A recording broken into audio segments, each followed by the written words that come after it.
Have you got that friend that always pitches his tent right next to yours? Me too. Gonna be able to hear him fart tonight. This is a new tent that I've just bought. Dan persuaded me to get it after having a canvas tent. It's different to his. It's the one Tigris Solo Homestead T, which is terylene cotton. What do you call it? It's polycotton. Polycotton, yeah. But I haven't had it out of the bag. It's brand new. The poles and everything will probably still come in wrapping, and it hasn't been weathered. So with this weather, we'll see how we get on at night.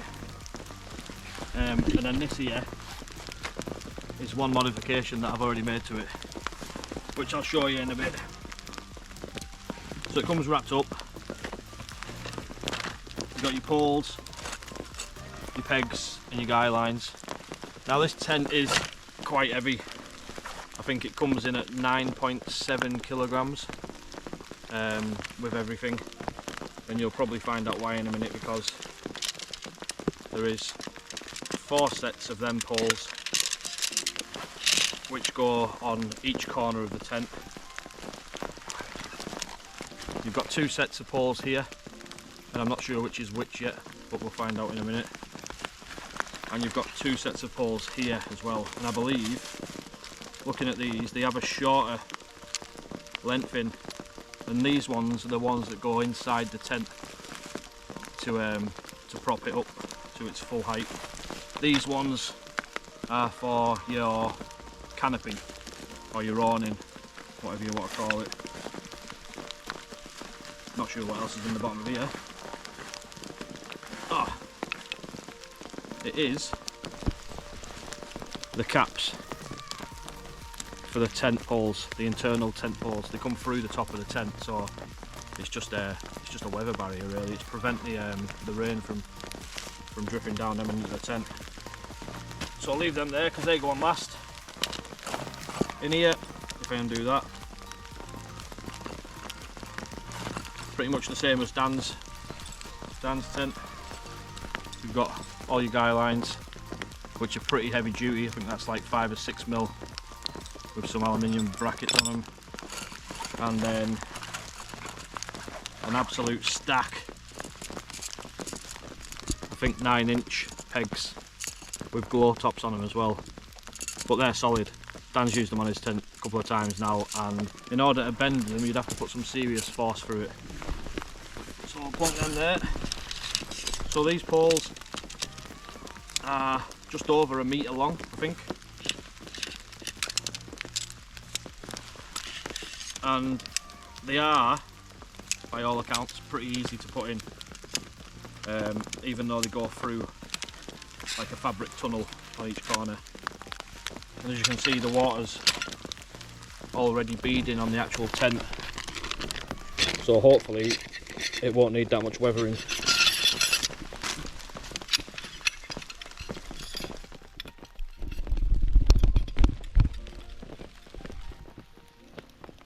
Yeah, so as I mentioned before, 3 are the same length, 1's slightly shorter. So it's just a case of putting all these together. Just clip in. That one clips in there, and then the top one. Same again with this set. Then they're ready to go. So without doing the canopy poles at the moment, because it's levering it down, I'll do them last. Open the tent up. You've got your canvas ground sheet. Now that actually clips into each corner of the tent, but I'll show you that when it's up. So I'll plonk that there for now, and we'll have a look at opening this up.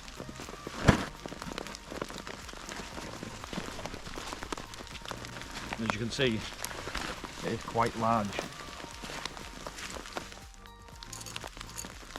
So the first thing to do is to peg out what is like the square area of the tent. So you've got one here, use the outside lugs there's a door here. So if you were to peg it down with that, you wouldn't be able to open the door.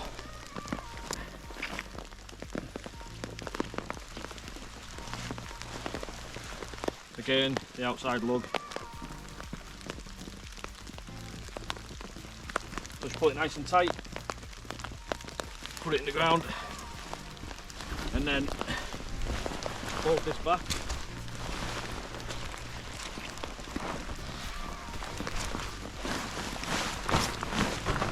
And then pull out the opposite side until it goes tight.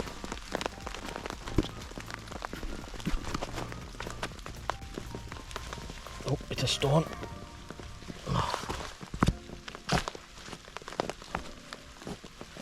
Next step, the two end pegs. So it's got like a triangular vestibule in each end. Again, just through the loop and pull it tight.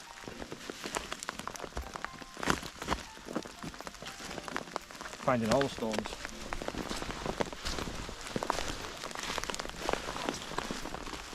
Other end.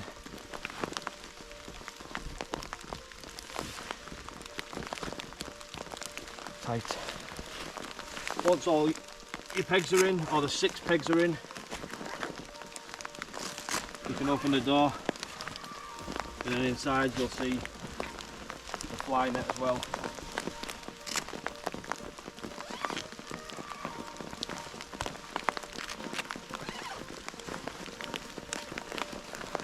I suppose once the ground sheet's in, you could leave that clipped in, could you? I don't see why you couldn't.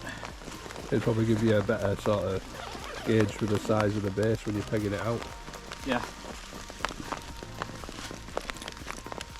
One of the poles, just a case of getting in, finding the high point, which is these reinforced parts here, and that spike there will go through that ring there.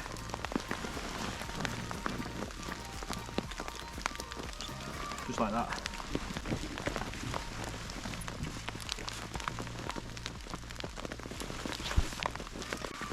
Same again with the other side.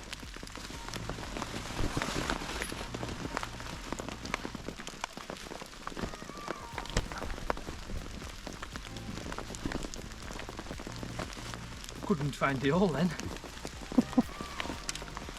So these silver ones, I have to put them in from the top now.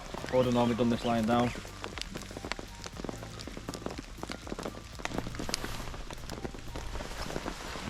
One goes in there. The other one, just pull that tab, pull it over the top.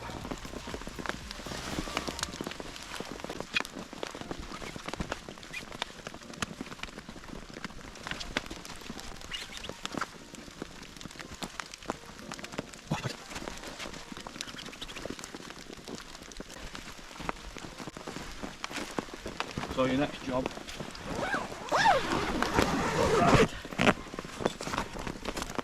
is your guy lines.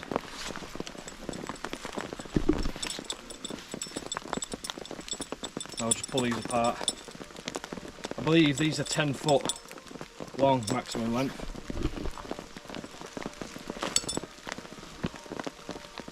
So I'll start on the back. So just grab one of your loops from your pole.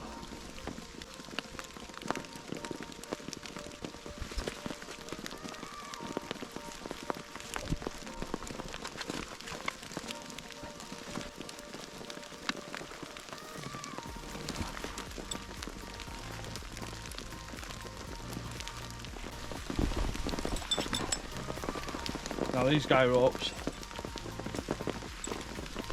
2 of them are for your canopy. You've got 2 for these loops at the top.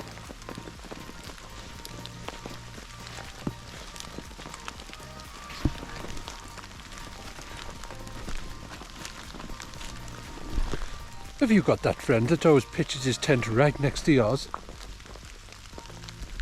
Me too.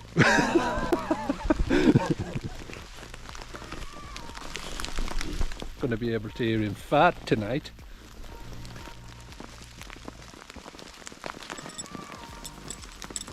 don't know if it's because mine's been used a couple of times, but they are slightly different shades of green, aren't they? I don't know if you can pick that up on the camera. Yeah, they are, yeah. I think mine's One's got a bit more yellow colour to it, might be because it's been used a few times. I would probably agree with you there, mine does look better.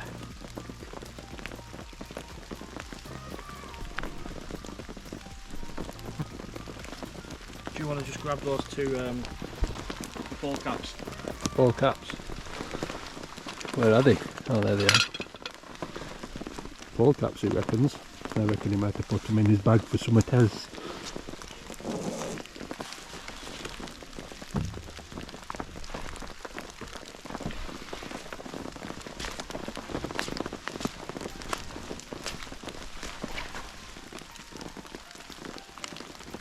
Oh, it's lovely.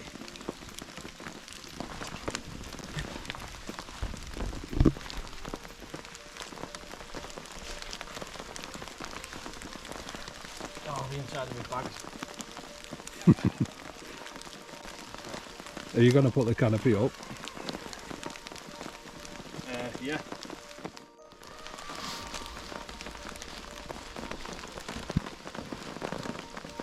You got a nice bit for a indoor swimming pool, or outdoor swimming pool, sorry.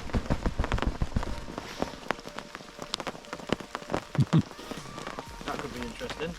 It certainly could. Beady. Do that again, bit of B-roll.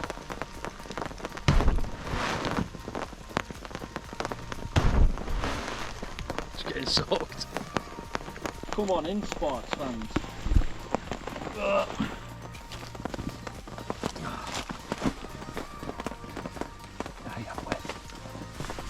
So this Dan will probably give us a hand at the minute.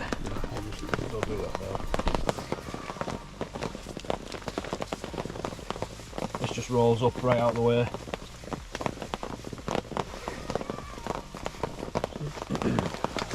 This was it. One handy thing about rolling that up is it's not tight. You're not trying to like squeeze a toggle through a tiny little loop. They're adjustable. Well, I say adjustable, it's just so you can tighten it up and it gets right up out of the way. But I mean, in here Got a treat. there's a tree. It is rather large. I mean, my bed's going to be going here, there, because the stove's here. You can put all your kit down the sides, both ends. 2 windows. One there, one that side. And obviously a second door with another fly sheet in there. So depending on what way you want to face this, with regards to the windows, you can either use this door, or if you want the windows to the back like I've got, you use the opposite door. So yeah, the stove jack's here. It is stitched in, so it can't be removed, and that is quite a large hole. Probably say 3.5, 4 inches. I mean, I think my flue is maybe 3 inches, so there will be a slight gap. But another modification that people make to this is to just buy a stove jack online. They come in a specific size and it'll have Velcro front and back, so you can actually just stick it straight over the top and create your own hole for your stove pipe. And last but not least, the ground sheet.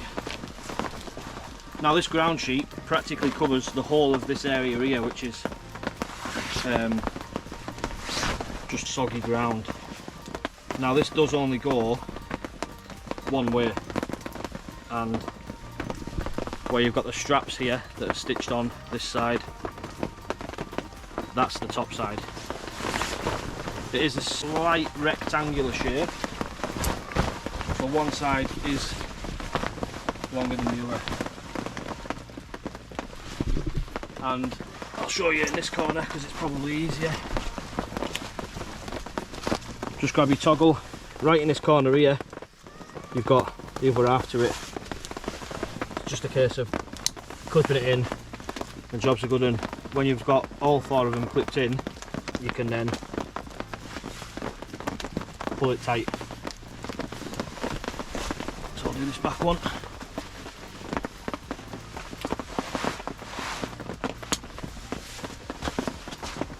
And I'll do this back one. And I would recommend obviously doing the back ones first, especially on days like today where it's minging leather, because otherwise you'll be walking all over it and it'll be filthy in no time.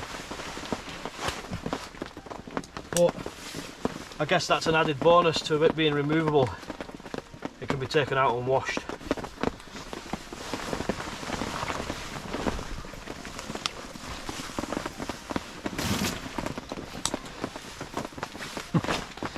So you can see how slack it is there.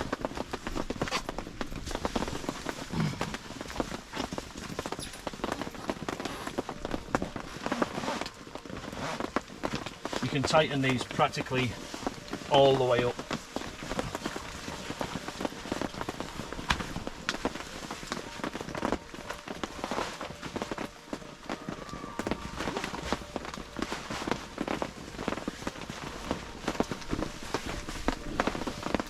Oh, that's coming off.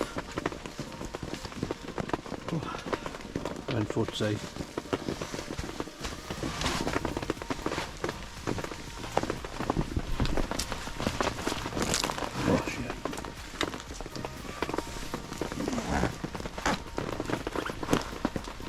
Drum tight.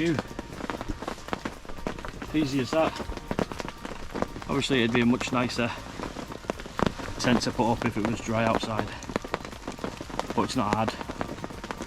It's pretty easy. It doesn't take ages. We'll see how we get on tonight. One thing that we do seem to have an issue with though is where the water's gathering up here. It'll slide off in this corner and go straight into the tent down there. So that's maybe one thing to note on this tent.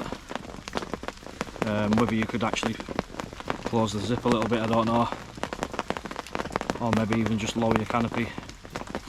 Now, I did say earlier on that I have brought something with me to make a slight modification to this, and it will probably mean making some adjustments to the tent. Now that I've put it up, I'm probably going to have to remove the poles to be able to do it. It's all because inside here there's nowhere to hang any of your kit, lights, clothing, bags. All you've got is these here. So you've got attachment points which run right from the front of the door back to here, and that's the same with the other side up there. So this that I've got is just a bit of paracord. It's got a loop on each end, and then I've got some circular loops, hoops, whatever you want to call them, which will be used as prusik knots. Now these loops on the end of this, I've done it so that they'll go up there and sit on the top of the pole. It'll span right across that ridge line and onto that pole, and then hopefully the prusiks will give me something to hang some kit off. So it's a pretty easy mod to do, and it obviously gives you the opportunity to put your lights up, hang your kit up. Just gives you that that bit more room to allow stuff to dry if you are out on a day like today when it's wet. So yeah, I'll leave it at that. I'll try and get the rest of this kit packed away. I'm absolutely soaking,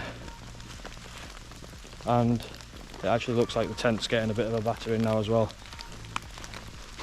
but it'll be good to weather it. And I'll call that video there. So obviously if you liked this, give us a thumbs up, subscribe to the channel, hit that bell icon, and you'll see more content like this in future, plus other camps we go on.